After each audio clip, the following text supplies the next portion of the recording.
Un encuentro con su palabra, porque secase la hierba, marchitase la flor, mas la palabra de Dios permanece para siempre. Con ustedes, el doctor José Ricardo Arias Quintero.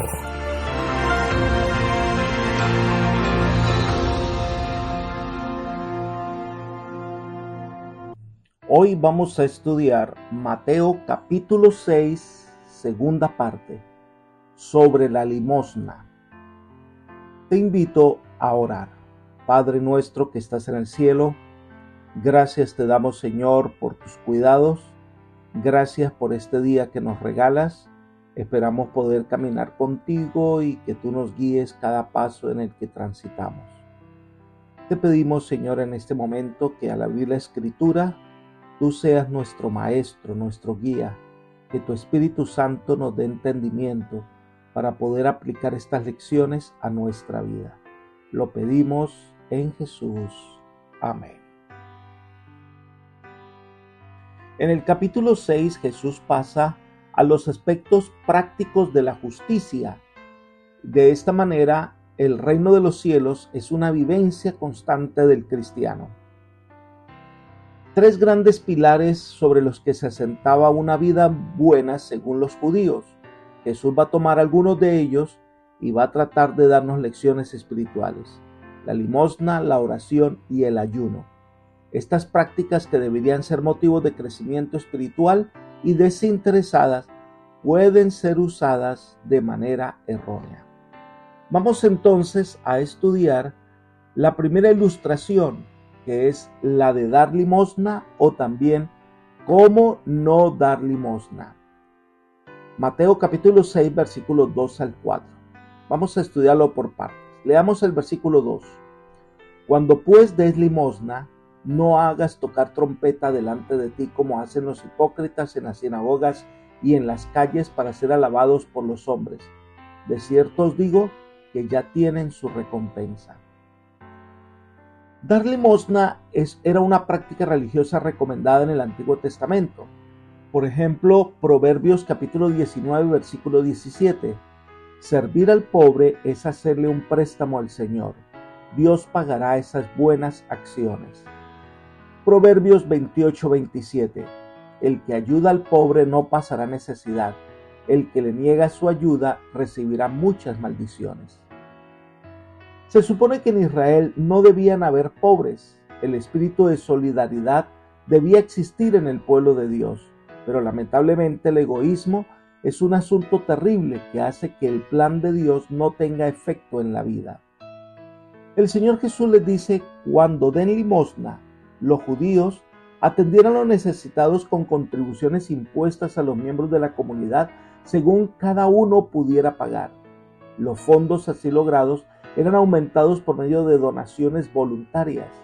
Además, a veces se hacían pedidos especiales en las reuniones religiosas públicas en las sinagogas o en reuniones al aire libre que solían realizarse en las calles. Así que dar era parte de la cultura de aquel entonces. Pero el asunto es cómo daban. Jesús les dice que no den como los hipócritas. Esta palabra proviene del verbo griego que significa fingir, disimular. Lo que quiere decir es que ellos venían disimulando, fingiendo su gran preocupación por los pobres, pero al dar lo que buscaban era la admiración y el reconocimiento de la gente. En algunas oportunidades la gente se sentía tentada a prometer grandes sumas de dinero para conseguir alabanza y admiración de los que estaban allí reunidos. También se acostumbraba a permitir que el que hubiera contribuido con una suma excepcionalmente grande se sentara en un sitio de honor junto a los rabinos. Con demasiada frecuencia, el deseo de ser alabado era el móvil de esos donativos. En algunos lugares de Oriente donde el agua es escasa, esta era comprada para poder beber. Cuando una persona quería hacer una buena obra y traer bendición sobre su familia, se dirigía al aguador y en voz bien alta le encargaba: dale un trago a los sedientos. El aguador llenaba el pellejo e iba al mercado. Oh, sedientos, gritaban, venid a beber de gracia. Y el generoso estaba a su lado y decía, bendecidme, porque yo soy el que te ofrezco este trago. A estos el Señor llama hipócrita. Esta palabra describe a un actor griego que busca el aplauso del público. Esa era su recompensa. El griego hace resaltar la idea de que ya han recibido plenamente su paga.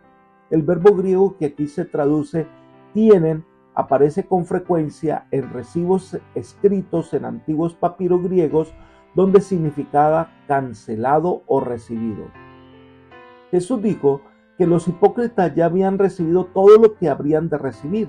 Practicaban la caridad como una transacción estrictamente comercial mediante la cual esperaban comprarse la admiración única que habrían de recibir. Pero puede ser que esta misma ostentación se haga en secreto. Cuando donamos algo porque queremos ganar la admiración del cielo o porque lo consideramos una obligación o para exhibir nuestra gran generosidad personal y esperamos que Dios tenga en cuenta este acto de bondad, ¿cuál es la motivación para dar? Elena de White comenta, hemos de dar sinceramente, mas no con el fin de alardear de nuestras buenas acciones, sino por amor y simpatía hacia los que sufren. La sinceridad del propósito y la bondad genuina del corazón son los motivos apreciados por el cielo. Dios considera más precioso que el oro de Ofir el alma que lo ama sinceramente y de todo corazón. Discurso Maestro de Jesucristo, página 70. Damos como resultado del amor, damos de manera desinteresada. Entonces Jesús va a corregir esta actitud y va a mostrar cómo lo hacen los discípulos de su reino. Versículos 3 y 4 de Mateo 6. Pero cuando tú des limosna, no sepa tu izquierda lo que hace tu derecha, para que sea tu limosna en secreto, y tu Padre, que ve en lo secreto, te recompensará en público. Algunos consideran que los donativos deben ser anónimos, pero lo que está hablando el Señor es sobre motivos. ¿Qué buscas al dar? ¿Buscas reconocimiento humano? ¿Buscas reconocimiento divino? ¿O dar como resultado de un amor profundo en tu corazón? Entre los árabes, la mano derecha o la izquierda son con las que se hace referencia a los amigos íntimos. Es que ni de ellos debe buscar admiración. Ahora, no es tanto si damos en secreto en lo que muestra nuestra verdadera piedad, sino el motivo con el que doy la ofrenda. La Biblia habla de la generosidad de Abraham. Pablo se refiere a la generosidad de algunos hermanos al dar ofrendas especiales. Elena de White comenta, con estas palabras, Jesús no quiso enseñar que los actos benévolos deben guardarse siempre en secreto.